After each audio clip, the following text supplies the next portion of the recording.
Hi everyone and welcome to another episode of Aron Nimzowitsch, my system. The customary quote: I have added these principles to the law. Get the knights into action before both bishops are developed. From Emanuel Lasker.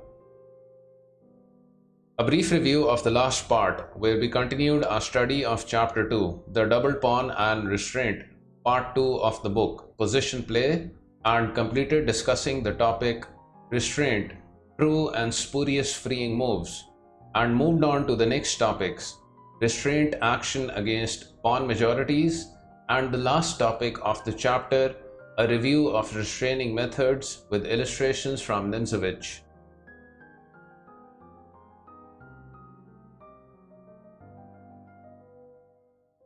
So now, moving further into the book, Nimzowitsch discusses the next part of the current topic, a review of restraining methods and rights. D. My special variation with its restraint motif. The line of play in question is c4, e5, knight c3, knight f6, knight f3, knight c6, and now e4.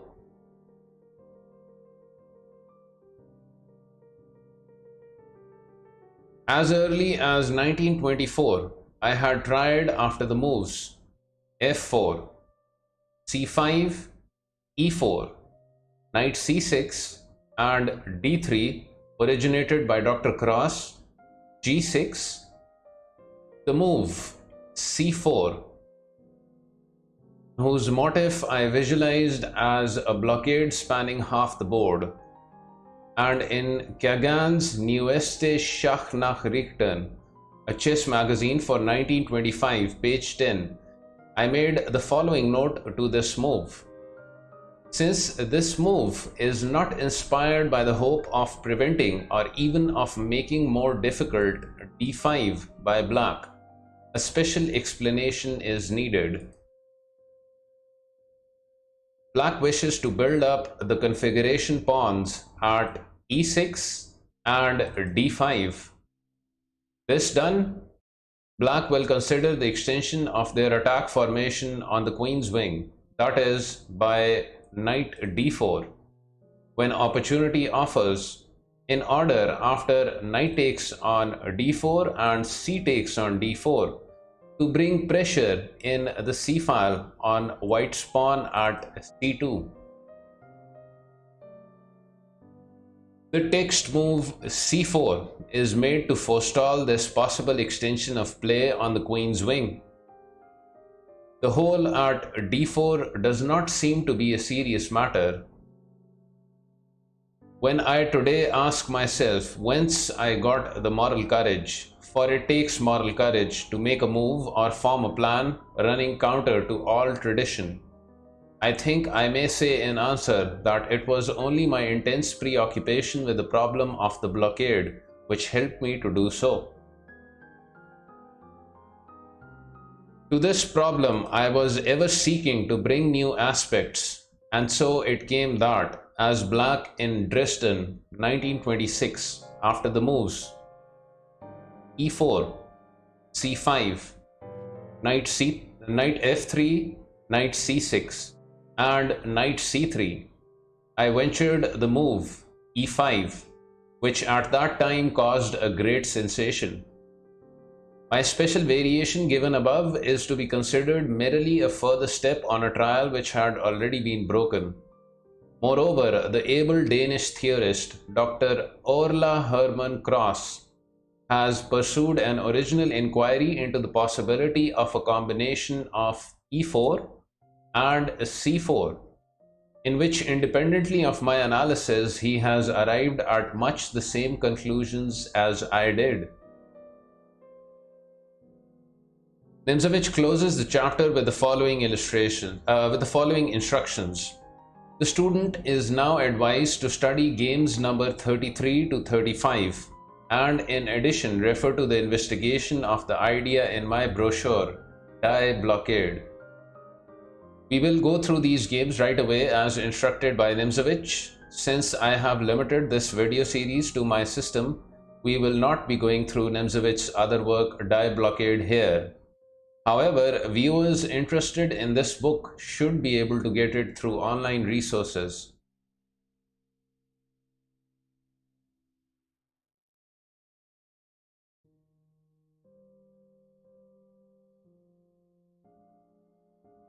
So, first is game number 33 of the illustrative games section, which was played between Aron Nimzowitsch versus AKIBA Rubinstein in the Dresden tournament of 1926, Dresden, Germany.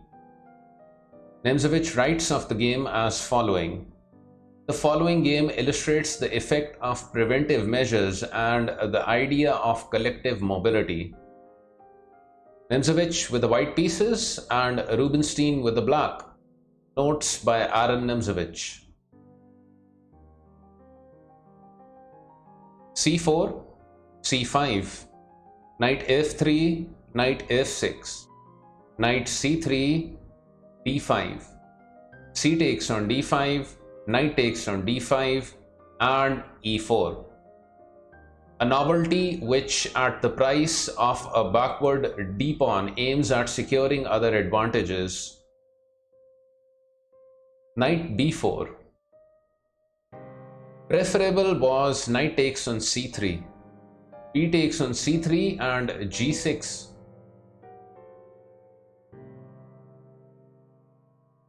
So knight b4, bishop c4 and e6. It was not possible here to take immediate advantage of white's weakness at d3. For instance, knight d3 check, king e2, knight f4 check, and king f1 with the threat d4.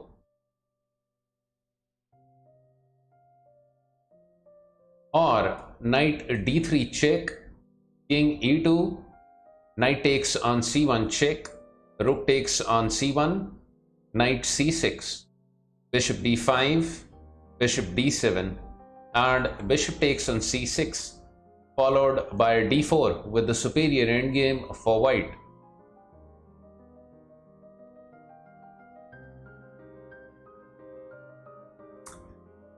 As such, e6 by black, castling, and knight c6.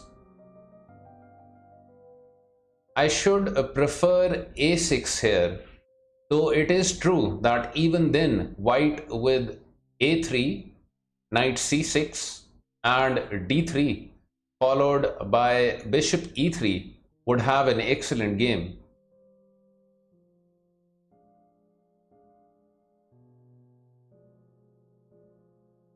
So knight c6, d3, and knight d4. a3 was threatened here. So knight d4, knight takes on d4, c takes on d4, and knight e2. White now stands very well. Any weakness which may exist at d3 is covered up. The collective mobility of white's king side f4 is considerable, and most important, the apparently blocked king's bishop plays from the background a preventive role directed against black playing e5, which goes far to turn the scale in white's favor.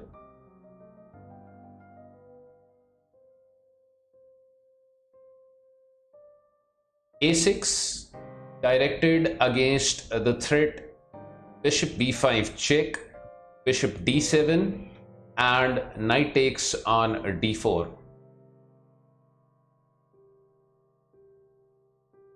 Knight g3, bishop d6, and f4. Queen g4 would have been very strong here.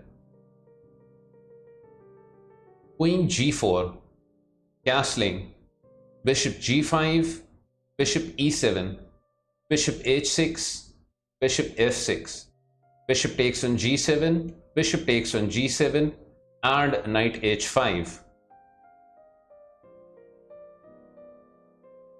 Or else e5 instead of bishop e7, and queen h4 with the sacrifice at g7 to follow, knight h5 and knight takes on g7.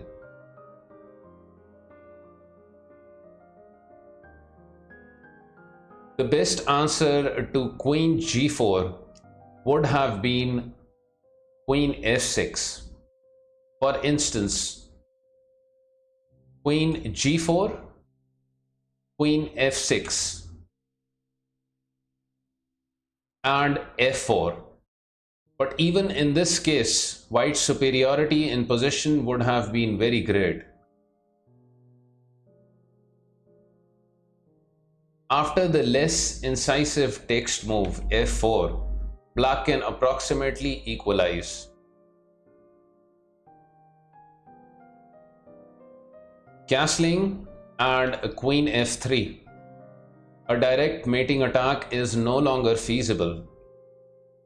For example, e5, bishop c7, queen g4, king h8, knight h5, rook g8, rook f3, f5, e takes on f6 en passant, g takes on f6, queen h4, rook g6, rook h3, queen e7, and black threatens to consolidate his position by bishop d7 and rook g8.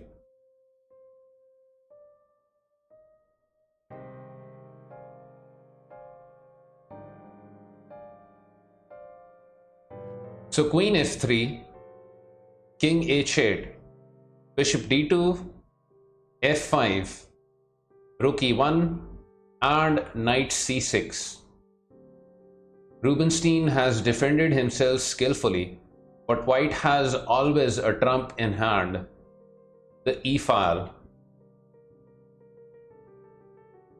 Rook e2 and queen c7, not good. In cramped positions, one should never give away the slightest future possibility of a move. But queen c7 gives away the possibility of playing queen f6 after e takes on f5 and e takes on f5.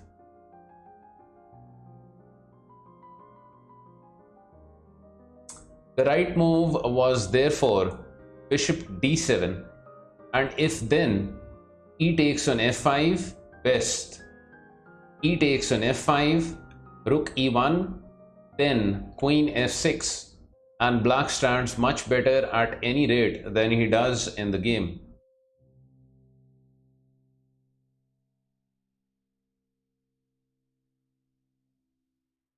So queen c7, e takes on f5, e takes on f5, and knight h1. The knight starts on a long journey with g5 as their goal in order to support with all the means at their disposal the king's bishop, who now wakes up and throws off their preventive role for one of direct activity. And meanwhile, white's e-file, thrown so to speak, or on its own resources, makes a desperate but successful struggle for existence. This vitality of the e-file gives point to the knight maneuver.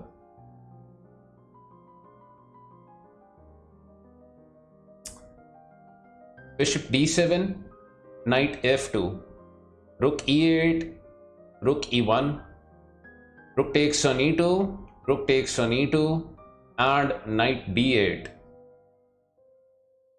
We see now that rook e8 would be met by queen d5.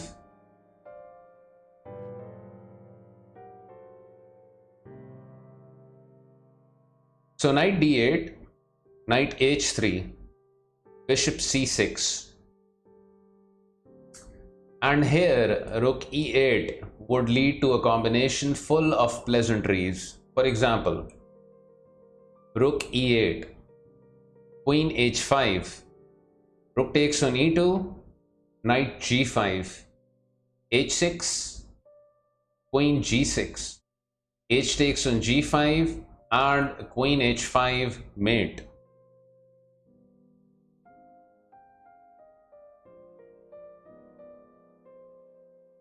So bishop c6, queen h5, g6, queen h4, king g7, and queen f2. Black's castle position was still too strongly defended, so white intends first to force a regrouping of the enemy forces. Bishop c5 or queen b6 and b4, followed by bishop c3.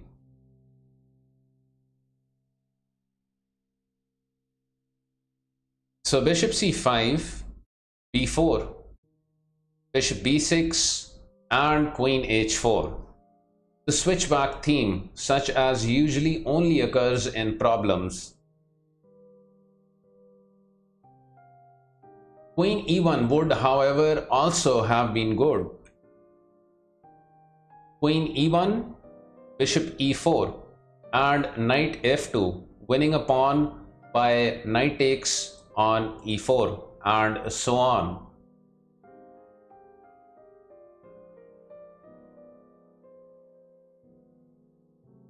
So queen h4 and rook e8. The answer to rook f6 would have been knight g5, h6, and knight h7, winning at once. As such, rook e8, rook e5, and knight f7. After h6, there would follow g4 with a very strong attack. Thus, f takes on g4, f5, queen takes on e5, f6 check, queen takes on f6, and queen takes on h6 mate.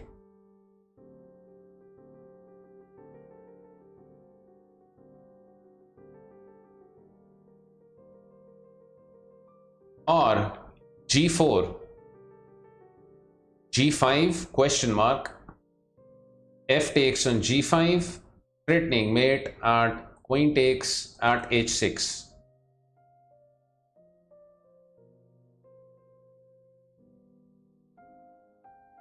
After the text move, knight f7, white forces an elegant win.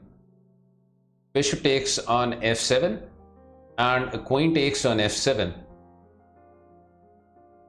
If rook takes on e5, f takes on e5, queen takes on f7, knight g5, queen g8, e6, bishop d5, and queen f4 with an easy win for white.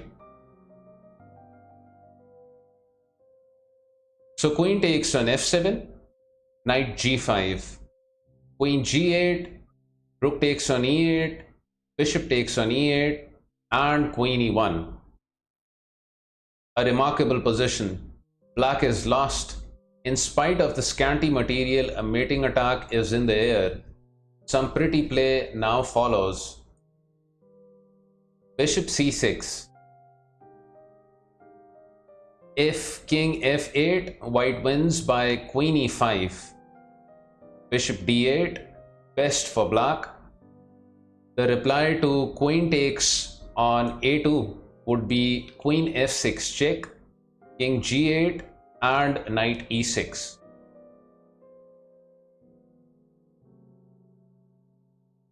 Or bishop f7 instead of king g8. Knight takes on f7 and queen takes on f7.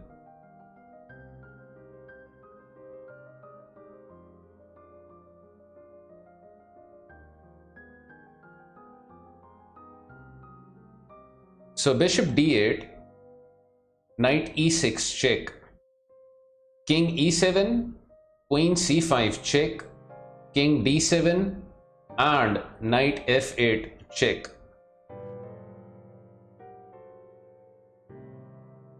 Observe how white on his 35th move here forgoes the discovered check, and how the black king got tangled up with his own pieces.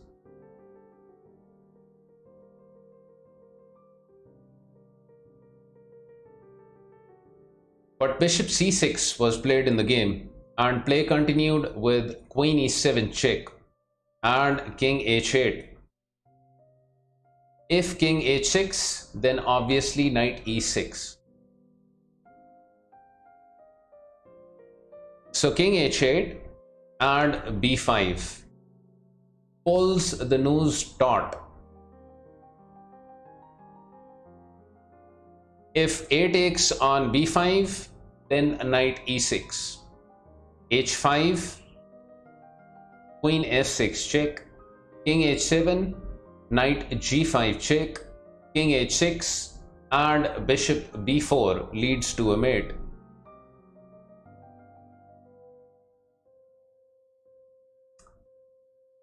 So b5 and queen g7, desperation. Queen takes on g7 check, king takes on g7, b takes on c6, and white wins. Alright, we conclude this part of Aron Nimzowitsch Maya system here, and we shall continue onwards from the next part.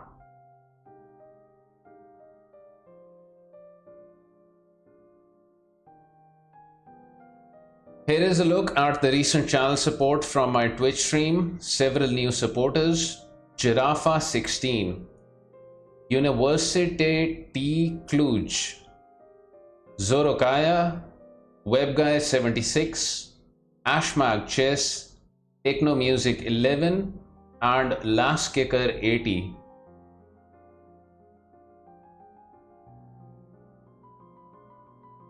Thank you for the kind support, everyone. Much appreciated. Alright, till next time, take care.